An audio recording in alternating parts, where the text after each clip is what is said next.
আসসালামু আলাইকুম বন্ধুরা, আজকে আপনাদেরকে দেখাবো আলুর চিপস বানানো। তো আলুর চিপস বানানোর জন্য আমি এখানে কয়েকটা আলু খোসা ছাড়িয়ে নিয়েছি। আমি এই আলুগুলোকে ধুয়ে নেব।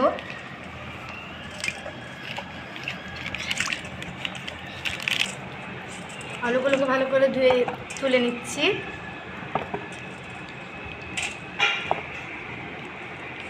আমি এবার এটাকে গোল গোল করে কেটে নেব। আলুগুলোকে আমি পাতলা পাতলা করে কেটে নিচ্ছি। দেখবেন এইভাবে পাতলা করে কেটে নেবেন।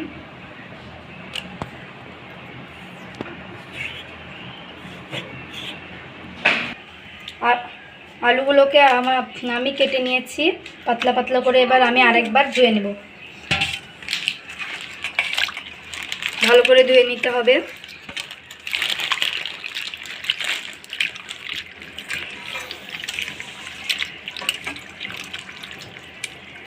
ধোয়া হয়ে গেলে এবার আমি তুলে নিচ্ছি।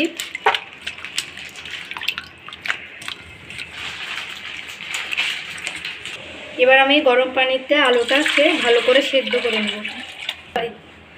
আলুগুলো দিয়ে দিচ্ছি। আমি এখানে একটু নুন দিয়ে দিচ্ছি, এতে চিপসটা খাস্তা হবে। আমি আলুটাকে বেশি সিদ্ধ করব না, 4 ভাগের মধ্যে 1 ভাগ সিদ্ধ করে নেব। 4 ভাগের মধ্যে আমার 1 ভাগ সিদ্ধ করা হয়ে গিয়েছে। এবার আমি এটাকে ছেঁকে নেব।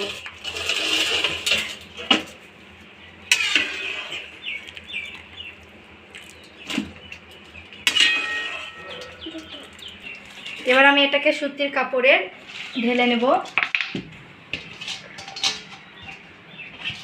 একটা একটা করে সাজিয়ে নেব ভালো করে। আমার এখানে এগুলো পুরো সাজানো হয়ে গেছে। এবার আমি ন্যাকড়ার সাহায্যে উপরকার পানিগুলোকে মুছে নেব। সবগুলো ভালোভাবে মুছে নিতে হবে। আমি চিপস ভাজার জন্য তেলটাকে গরম করতে দিয়ে দিয়েছি। এবার আমি এখানে লবণ জল তৈরি করব।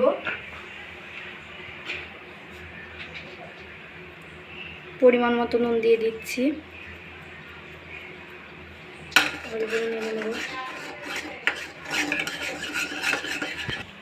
তেলটা ভালো করে গরম হয়ে গিয়েছে। এবার আমি চিপস দিয়ে দেব।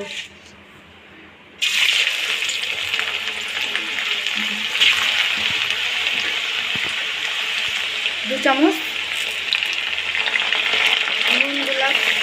নুন আর পানি দিয়ে দেব। চিপসটা অনেকটাই ভালো মুচমুচে হবে। ভালো করে এবার আমি ভেজে নেব। চিপসটাকে ভালো করে ভেজে নেবেন। ভালো করে না ভাজলে খেতে ভালো লাগবে না। ভালো করে ভেজে নিতে হবে এবং পুড়তে দেওয়াও যাবে না। আমার এগুলো ভালোভাবে ভাজা হয়ে গিয়েছে। এবার আমি এটাকে তুলে নেব।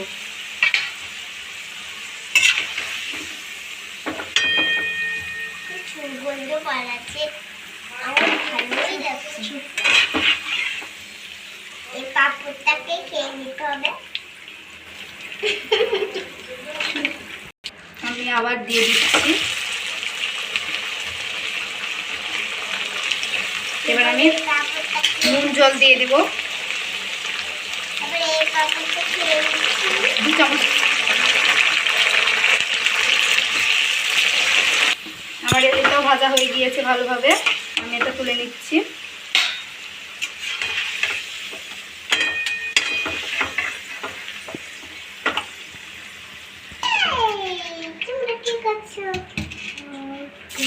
লাস্ট এবার আমি দিয়ে দিচ্ছি শেষবার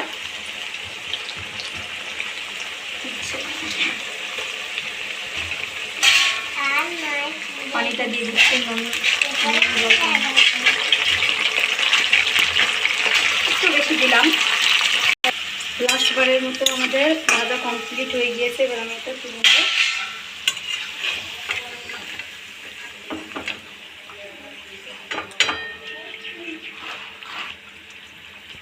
আমার চিপসগুলো কমপ্লিট হয়ে গিয়েছে করা। এবার আমি এখানে চাট মশলা দিয়ে দিচ্ছি।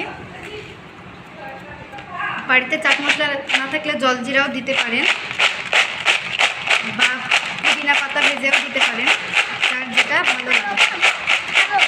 আমার এটা হয়ে গিয়েছে, দেখুন অনেকটা মুচমুচে হয়েছে। এটা আপনার বাড়িতে কম সময়ের মধ্যে বানাতে পারেন। চিপস কার কার খেতে ভালো লাগে আমাদের মতো কমেন্টে জানাবেন। আর আমার ভিডিওটি ভালো লাগলে লাইক, কমেন্ট, শেয়ার করবেন। ধন্যবাদ।